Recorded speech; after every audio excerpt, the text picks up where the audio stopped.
और जितने आस्था चैनल पर सुन रहे हैं, जितने फेसबुक और यूट्यूब पर कथा को सुन रहे हैं, उनसे एक बात पूछें, कोई मर रहा हो, किसी के प्राण छूट रहे हो,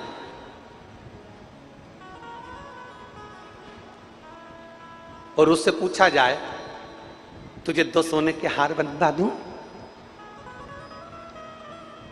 तुझे हाथ की पाटली बनवा दूं, तुझे पांव की पायल बनवा दूं। पत्नी मर रही है, घर का बुजुर्ग मर रहा है, उसके प्राण छूट रहे हैं, कोई जा रहा है, किसी के प्राण जा रहे हैं, बहुत बुजुर्ग व्यक्ति निपट रहा है, जा रहा है, मर रहा है, प्राण छूट रहे हैं, किसी का अंतिम समय चल रहा है, किसी की अंतिम घड़ी चल रही है, और उससे कहा जाए मैं तुझे हार बनवा दूं सोने का, मैं तुझे गुलाब जामुन खिलवा दूं, मैं तुझे रसगुल्ला खिलवा दूं, मैं तुझे समोसा खिलवा दूं, मैं तुझे पानी पूरी खिलवा दूं, तो मरने वाला कहेगा मुझे इन सब चीजों की जरूरत नहीं है, मैं तुझे अच्छे कपड़े पहना दूं, मुझे कपड़े की भी जरूरत नहीं है, मैं तुझे आभूषण दिला दूं, आभूषणों की भी जरूरत नहीं है। मरने वाला कहेगा बस इतनी कृपा कर दो कि मेरी मौत अभी ना हो, ऐसी कृपा करना कि मेरा समय बढ़ा जाए, मेरा समय आगे बढ़ जाए, इतनी कृपा करना। तो फिर परिवार वाले कहेंगे तूने क्या शिव महापुराण की कथा सुनी थी, अपना समय निकालकर तूने भगवान को समय दिया था, अपना समय निकालकर तू क्या भगवान शंकर के मंदिर में लोटा भर के जल चढ़ाने गया था, अपने समय में से भगवान को समय दिया। हमने पहले भी कथा में कहा है, आज फिर कह रहे हैं, तुम्हारी दुकान अच्छी चले तो प्लाट ले लो,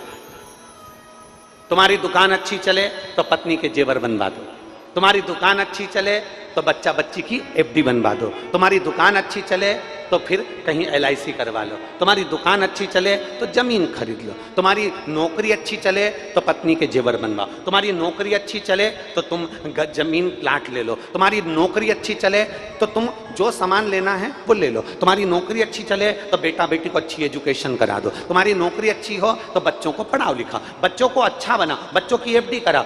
तुम्हारी नौकरी अच्छी है, दुकान अच्छी चल रही है, तो चलती दुकान में से, चलती नौकरी में से थोड़ा थोड़ा निकालते जाओ और निकाल कर अपने बच्चों के लिए, अपने परिवार के लिए करते जाओ। उसी तरह जैसे चलती दुकान में से प्लाट ले लो, चलती दुकान में से पत्नी के जेवर बना दो, चलती नौकरी में से पत्नी के जेवर बना दो, चलती नौकरी में से प्लाट दुकान ले लो। उसी तरह जब तक ये श्वास चल रही है तब तक चलते चलते में से भगवान का नाम ले लो, जब तक चल रही है तब तक इसमें से थोड़ा थोड़ा परमात्मा का नाम लेते चले जाओ, थोड़ा थोड़ा भगवान का नाम उच्चारण करते चले जाओ, थोड़ा थोड़ा परमात्मा को समर्पित करते चले जाओ। हम ये कभी नहीं कहते, इस व्यासपीठ ने आज तक ये नहीं कहा कि तुम 24 घंटे मंदिर में जाकर बैठ जाओ, बिल्कुल मत बैठो। इस व्यासपीठ ने कभी नहीं कहा कि तुम 24 घंटे किसी पवित्र नदी के तट पर जाकर बैठ जाओ, मत बैठो। यह व्यासपीठ हमेशा कहती आई है, तुलसी बाबा का चरित्र कहता है, आधी में पुनी आप तो बहुत ज्यादा नहीं, थोड़ा सा भी अगर मेरे बाबा को दोगे ना, थोड़ा सा समय भी अगर मेरे परमात्मा को दोगे ना, तो मेरा भोलेनाथ तो काल अधिपति है, महाकाल राजा है, वो तुम्हारे काल को टालकर तुम्हारे पास आकर खड़ा हो जाएगा। वो काल अधिपति है। अकाल मृत्यु वो मरे जो काम करे चंडाल का, और काल उसका क्या बिगाड़े जो भक्त हो महाकाल का। बोल बम का नारा है। आवाज कम आ रही है, जरा जम के बोलोगे तो कल्याण तुम्हारा है। बोल बम का नारा है, सारी समस्या का हल। कोई लेट बनता है, कोई जल्दी बनता है, शिव को जल चढ़ाने वाला एक दिन सेठ जरूर बनता है। शंकर को अगर जल चढ़ा रहे हो, उसकी स्तुति कर रहे हो, उसका गुणगान कर रहे हो, उसका स्मरण कर रहे हो, तो वो तुम्हारे लिए हर पल, हर घड़ी, हर क्षण खड़ा। और अंत समय,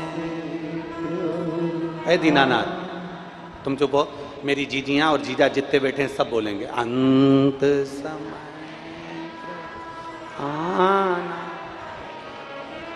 वचन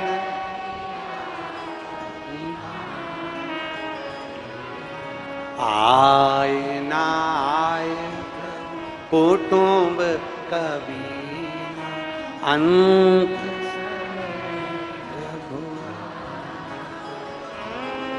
वचन दिया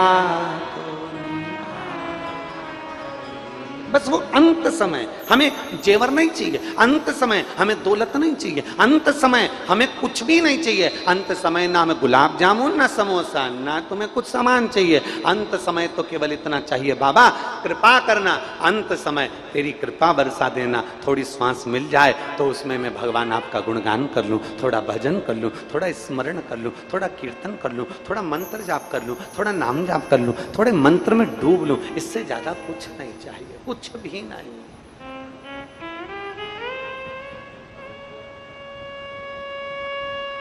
हम उसको पाने का प्रयास करें,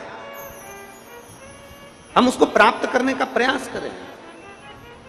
और देखो शिव महापुराण कर रही है, भगवान शंकर की कथा कर रही है, शिव महापुराण वर्णन कर रही है, देवराज नाम का ब्राह्मण जिसको यह भी नहीं मालूम कि मंदिर में कैसे जाना चाहिए, देवराज नाम का ब्राह्मण जिसको यह भी नहीं मालूम कि मंदिर में कैसे पहुंचना चाहिए।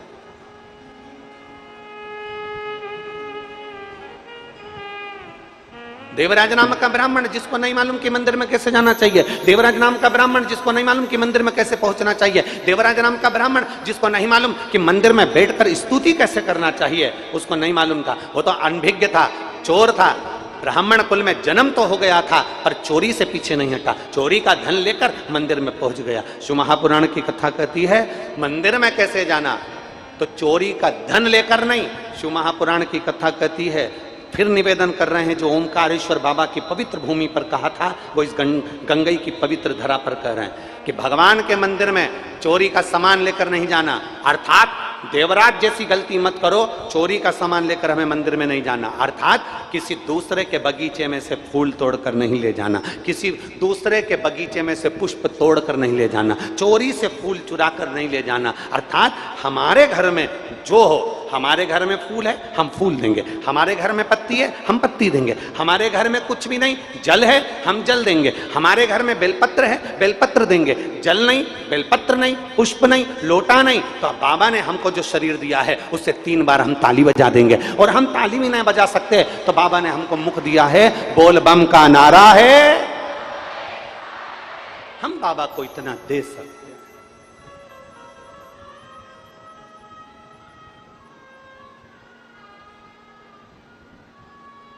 हम बाबा को प्रणाम कर ले,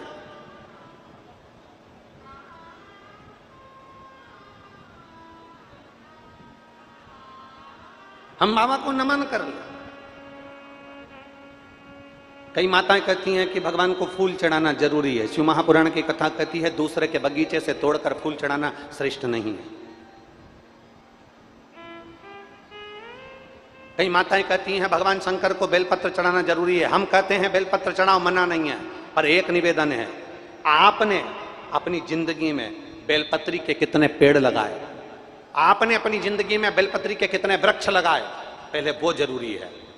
इस शरीर से, इन हाथों से, इस मन से, चित्त से, अभी बारिश आए ना, बरसात चालू होए ना, और बारिश जब चालू हो तो एक प्रतिज्ञा करना कि 51 पेड़, 21 पेड़, 11 पेड़, नहीं तो 2 पेड़ या 1 वृक्ष हम बेलपत्री के अवश्य लगाएंगे और वृक्षारोपण अवश्य करेंगे।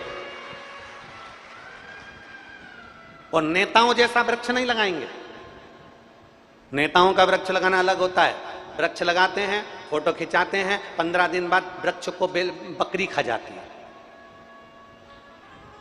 हमें नेताओं वाला वृक्ष नहीं लगाना, हमें दिखावे का वृक्ष नहीं लगाना, हमें फोटो का वृक्ष नहीं लगाना कि हमें वृक्षारोपण दुनिया कर रही है तो हम भी वृक्षारोपण करें, दुनिया अगर वृक्ष लगा रही है तो हम भी वृक्ष लगाएं, दुनिया अगर ये कर रही है तो हम भी फोटो खींच कर डालें ना। वृक्षारोपण वो करना कि जिस वृक्ष को हम लगाएं पहले छोटे से पौधे को अपने घर लेकर जाएं, घर पर उसको बड़ा करें, जैसे बेटी को बड़ा करते हैं, और बेटी को बड़ा करने के बाद देव अधिदेव महादेव को प्रणाम कर कर बाबा ये बेलपत्री के वृक्ष को मैंने अपनी बेटी मानकर बड़ा करा है, और इस वृक्ष को मैं आज बगीचे में, मैं जंगल में, मैं वन में, मैं गार्डन में लगाने के लिए जा रही हूँ। बाबा ये मेरी बेटी की तरह मैं इसको परवरिश करूंगी। उस वृक्ष को, उस पौधे को फिर लगाओ, और प्रतिदिन 2 दिन में, 1 दिन में, 8 दिन में, 7 दिन में उस बेलपत्री के वृक्ष में खाद भी डालो, जल भी डालो, और उसका ध्यान भी रखो। ये नहीं कि 15-20 दिन में बकरी खा जाए, ऐसा काम ना करो। हमें नेताओं वाला वृक्षारोपण नहीं करना,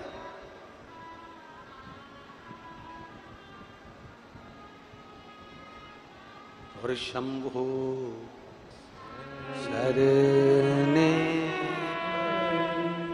मांगू घड़ी दुख का दया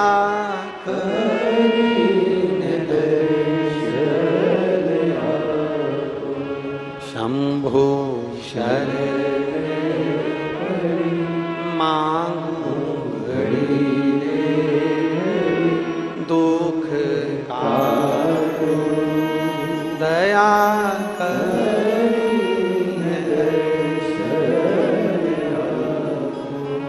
हम दूसरे के वृक्ष से बेलपत्री तोड़ के ले जा रहे हैं।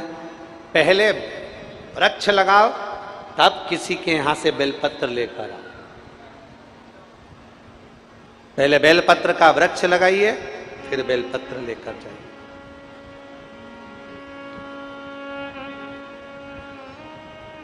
नहीं है बेलपत्र, अपने घर का जल महादेव को चढ़ा दीजिए। नहीं है बेलपत्र, अपने घर का जल चढ़ाओ। जल भी नहीं है, 3 बार जम के बोलो जरा, ताली बजाओ।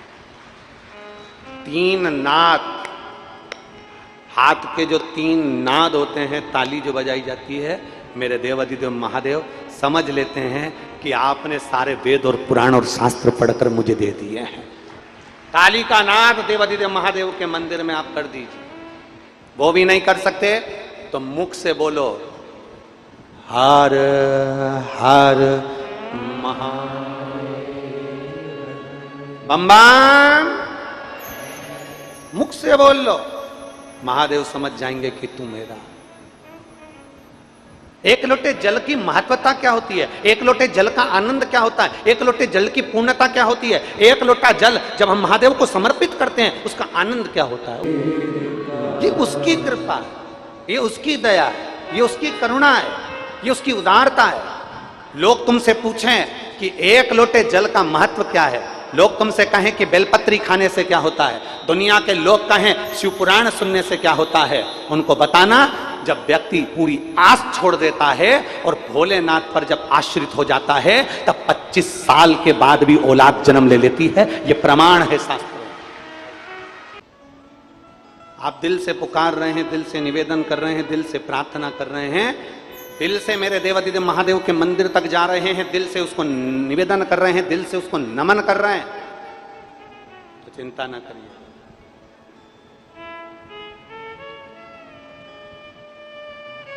शादी के 25 साल बाद शायद डॉक्टर भी कह देते होंगे कि अब आस छोड़ दो। अभी वो साहू जी आए ना, क्या नाम है उनका, श्री देवानंद साहू जी, उनकी आंख में आंसू थे। उसकी कृपा इतनी है।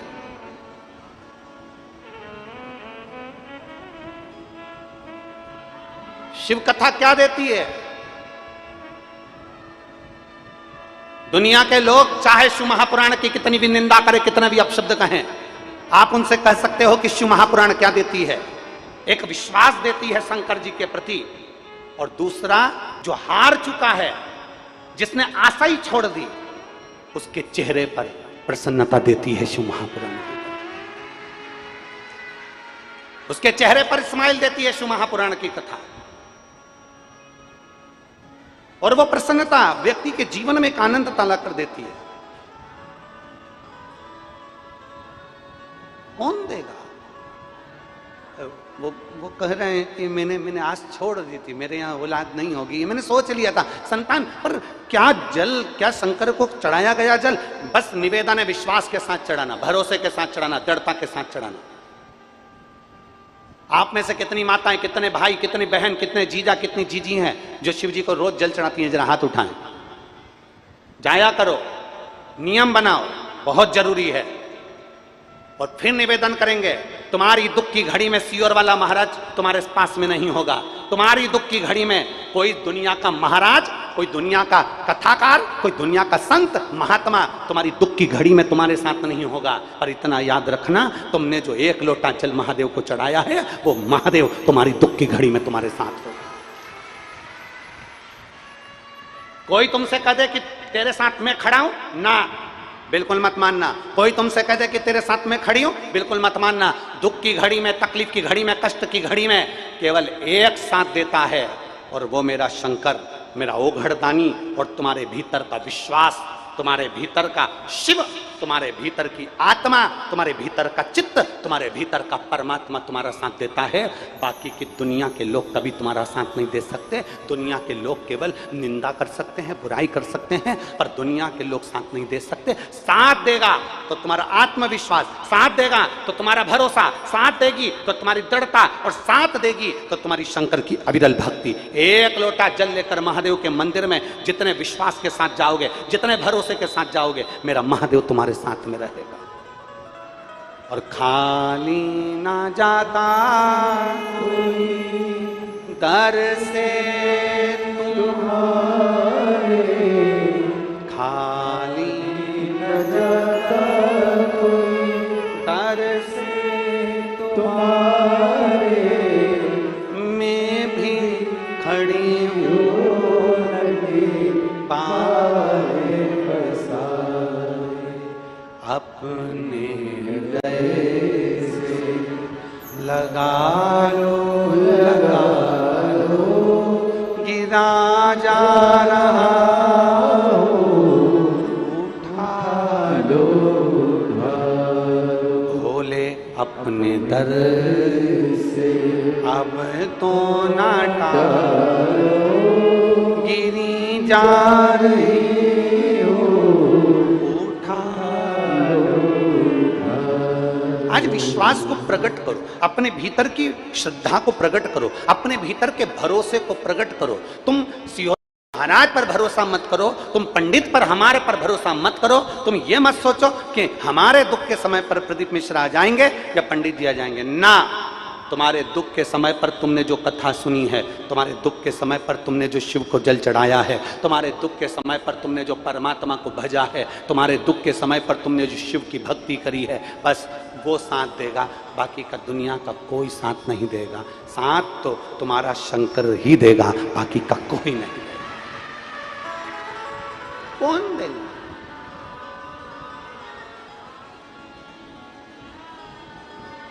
चोरी का धन लेकर देवराज ब्राह्मण शिवालय में चले गए। चोरी का धन लेकर देवराज ब्राह्मण शिवालय में पहुंच गया। शंकर के मंदिर शिवालय में पहुंच गया। मंदिर और शिवालय में अंतर होता है। मंदिर के दरवाजे बंद हो जाते हैं, मंदिर के दरवाजे बंद कर दिए जाते हैं, मंदिर की दरवाजों को ताला लगा दिया जाता है, पर शिवालय कभी बंद नहीं होता।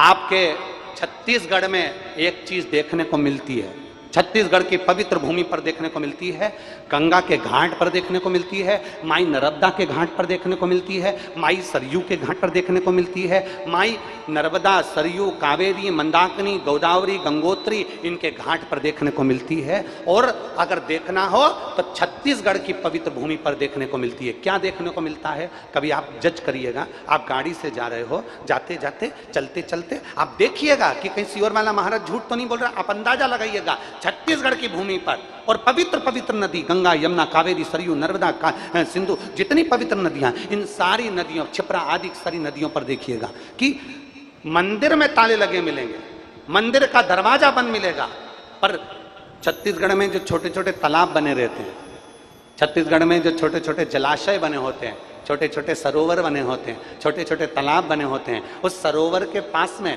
शंकर जी का शिवलिंग रखा होता है, उसमें ताला नहीं लगा होता, वो शिवालय खुला हुआ होता है। गंगा जी के घाट पर जाकर देखना, मंदिर में ताले लगे मिलेंगे। मंदिर में समय, मंदिर चालू करने का और बंद करने का समय होगा, प्रारंभ करने का और बंद करने का समय होगा, पर घाट पर, गंगा के घाट पर कई शंकर के शिवलिंग रखे होंगे, उसमें कोई ताला नहीं होगा।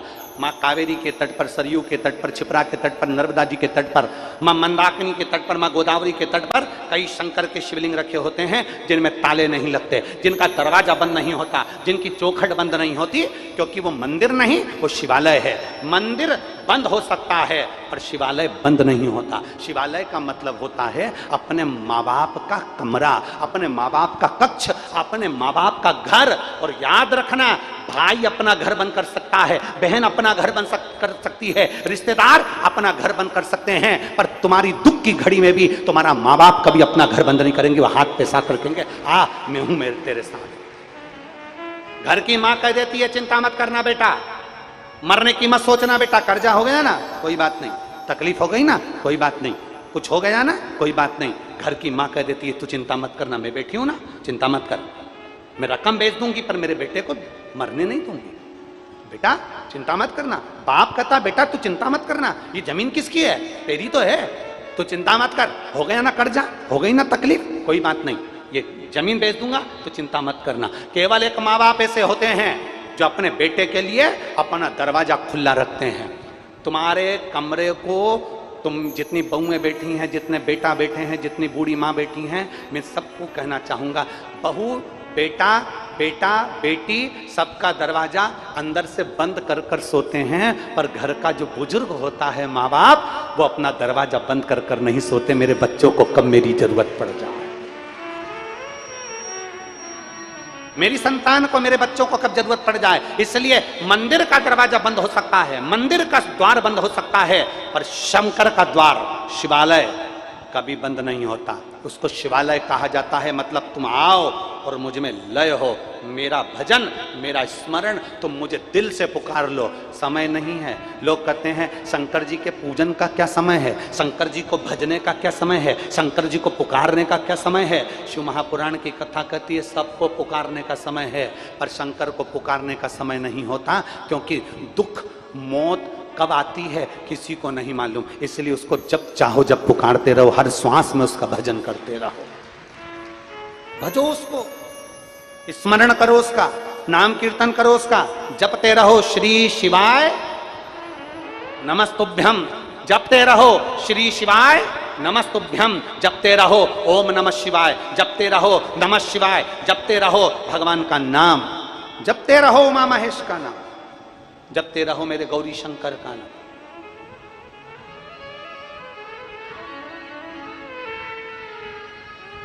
और रिश्ता तेरा मेरा सबसे प्यारा, रिश्ता तेरा मेरा सबसे प्यारा, तू मेरा बाबा मैं हूँ तेरा लाला, मैं हूँ तेरा लाला, तू मेरा बाबा मैं हूँ तेरा लाला, मैं हूँ तेरा लाला। हम उसको संबंध बनाए, भगवान भगवान को ढूंढने नहीं जाना,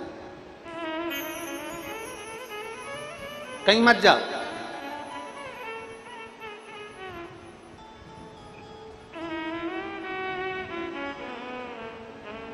तुम्हें कहीं जाने की जरूरत नहीं है। चलो ईमानदारी से बोलो सब, भगवान को कहां रहना पसंद है, जल्दी बोलो रे। मेरी मां गंगई के रहने वाले हो, गंगई के इस पवित्र भूमि गंडई के रहने वाले, छत्तीसगढ़ की पवित्र भूमि पर रहने वाले, और जितने आस्था चैनल पर सुन रहे हैं, जितने फेसबुक यूट्यूब पर सुन रहे हैं, सब बोलो प्रेम से, भगवान कहां रहना पसंद करते हैं?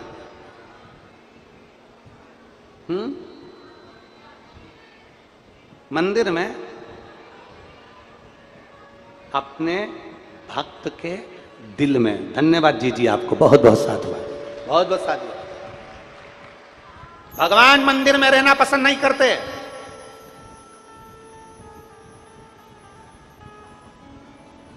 भगवान घर में रहना पसंद नहीं करते। भगवान कहते हैं तू अपने हृदय को, अपने दिल को, अपने चित्त को, अपने मन को मंदिर बना,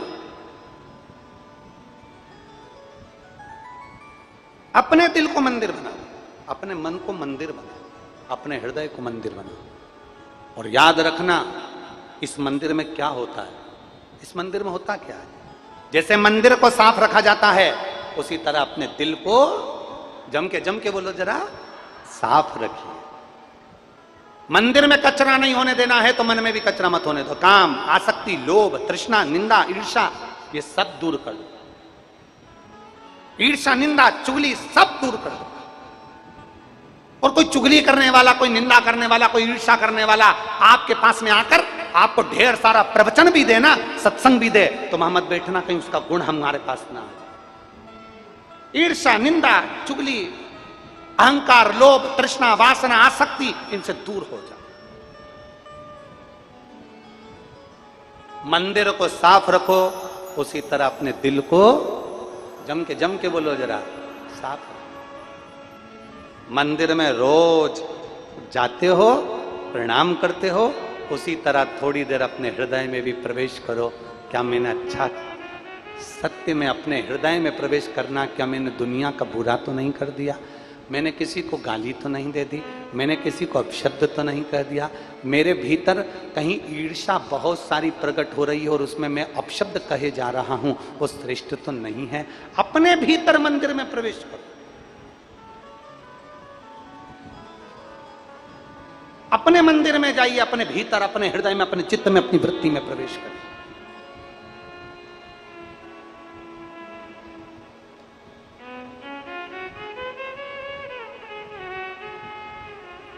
और अपने भीतर जब हम प्रवेश करेंगे तब हमें उस परमात्मा का साक्षीकरण जरूर होगा।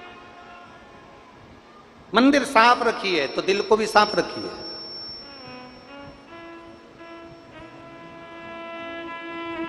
बहुत याद रखना, एक बात अपने अंदर उतार कर रखना, तुम्हारा बड़ा घर देखकर तुम्हारे घर में मेहमान ज्यादा आएंगे, तुम्हारी दौलत देखकर तुम्हारे रिश्तेदार ज्यादा आएंगे, तुम्हारी गाड़ी देखकर तुम्हारे दोस्त ज्यादा आएंगे, तुम्हारी दुकान देखकर तुम्हारे ग्राहक ज्यादा आएंगे, और तुम्हारा दिल देखकर मेरा महादेव ज्यादा आएगा। मेरा महादेव ज्यादा दौड़कर तुम्हारे करीब में दौड़ता दौड़ता, कुछ मत करो, इस दिल को साफ करने का प्रयास करो, कुछ मत करो, अपने मन को क्लीन करने का प्रयास करो। मन की पूजन क्या है? मन में भगवान बैठा है, मंदिर में भगवान बैठा है, दिल में भगवान बैठा है, उसकी पूजन कैसे करोगे? मंदिर में भगवान बैठा है तो उसकी पूजन के लिए लड्डू, पेड़ा, वस्त्र, आभूषण, धन, दौलत सब चाहिए, पर मन में भगवान बैठा है उसकी पूजन कैसे करोगे? तो शिव महापुराण कहती है कि मन में, दिल में अगर परमात्मा बैठा है, मेरा शंकर बैठा है, तो उसकी पूजन करने का केवल एक तरीका है, किसी भूखे को भोजन कराओ, किसी प्यासे को पानी पिलाओ, किसी बच्चे को एजुकेशन की जरूरत है, वो पढ़ना चाहता है, उसको अच्छा पढ़ाओ, किसी बीमार को दवाई की जरूरत है और तुम्हारे पास में भगवान ने अगर धन दिया है तो किसी के रोग मुक्ति के लिए, किसी औषधि के लिए कार्य करते रहो, करो।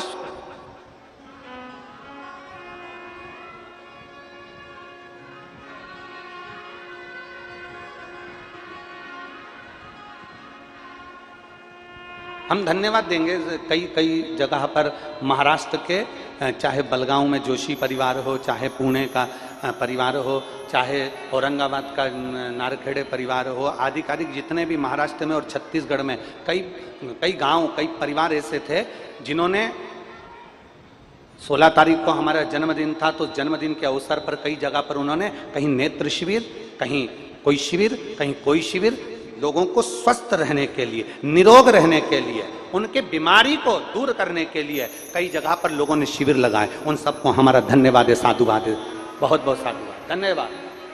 शिविर लगाए। हमारे सीहोर में कुबेरेश्वर धाम पर भी हर 7 दिन में, 15 दिन में एक शिविर लगता ही रहता है। हर 10-15 दिन में एक शिविर लगता रहता है, व्यक्ति के निरोगता को, रोग मुक्ति। कभी सीहोर आए, 30 से 40 हजार लोग प्रतिदिन सीहोर कुबेरेश्वर धाम पर भोजन भंडारा ग्रहण करते हैं। 30 से 40 हजार लोग प्रतिदिन भोजन भंडारा ग्रहण करते हैं। कभी आए तो जब भी दर्शन करें बाबा के धाम, लोग लगे प्रसाद करें।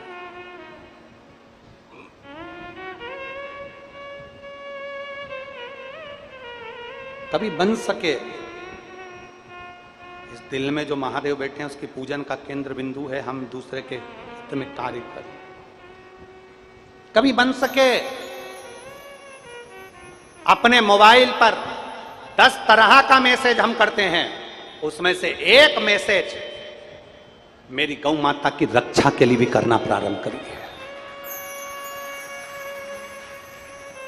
और जिस दिन आप गौ माता की रक्षा के लिए एक मैसेज करोगे तो हम समझेंगे कि हमारा भारत सनातन धर्म जागरूक हुआ है, मेरा सनातन धर्म जागा है। 10 तरह के मैसेज करते हो, सुबह से शाम तक तुम्हारे मोबाइल पर ना जाने कितने मैसेज आते हैं, ना जाने तुम कितने कितने मैसेज दिन भर व्हाट्सएप पर, फेसबुक पर, इंस्टाग्राम पर ना जाने कितने देखते हो, कितने कमेंट्स करते हो, कितने लिखते हो। निवेदन है उन मैसेजों में एक मैसेज राष्ट्र के हित के लिए, सनातन धर्म को मजबूत करने के लिए और गौ माता की रक्षा के लिए होना चाहिए। आज जो गाय कट रही है, गौ माता दुखी है, भारत की भूमि पर गौ की दशा बेकार हो रही है, जगह जगह पर गाय काटी जा रही हैं, उनको डब्बे में मांस भरकर विदेशों में बेचा जा रहा है। प्रयास करो कि हम गौ माता की कैसे रक्षा कर सकते हैं, हम सनातन धर्म को कैसे बचा सकते हैं, प्रयास करो। और यही है, अपने दिल में जब महादेव बैठता है ना, अपने दिल में जब शंकर बैठता है, तब हमारे भीतर आता है सर्वे भवन्तु सुखी ना। विश्व का, जम के बोलो जरा, विश्व का,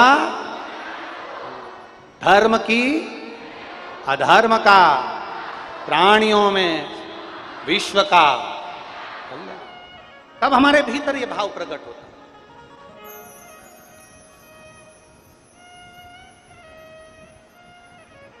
महाराज कुछ अच्छा दीजिए। देवराज महाराज, देवराज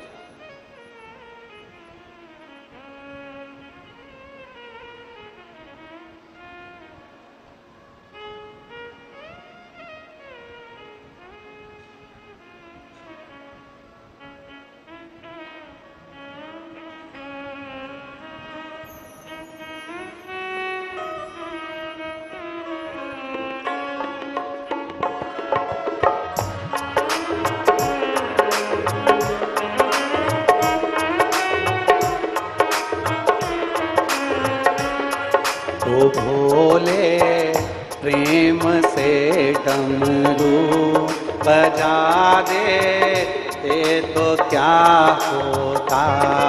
भोले प्रेम से डमरू बजा दोगे तो क्या होगा। ओ भोले प्रेम से डमरू बजा दे तो क्या होता। वो भोले प्रेम से डमरू बजा दोगे तो क्या होगा। बजा देते तो क्या होता, सुना देते तो क्या होता। बजा दे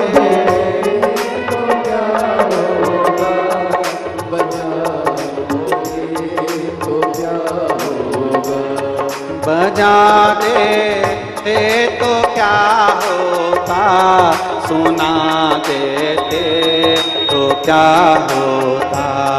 बजा देते तो क्या होता, सुना देते तो क्या होगा। ओ भोले प्रेम से डमरू बजा देते तो क्या होता। ओ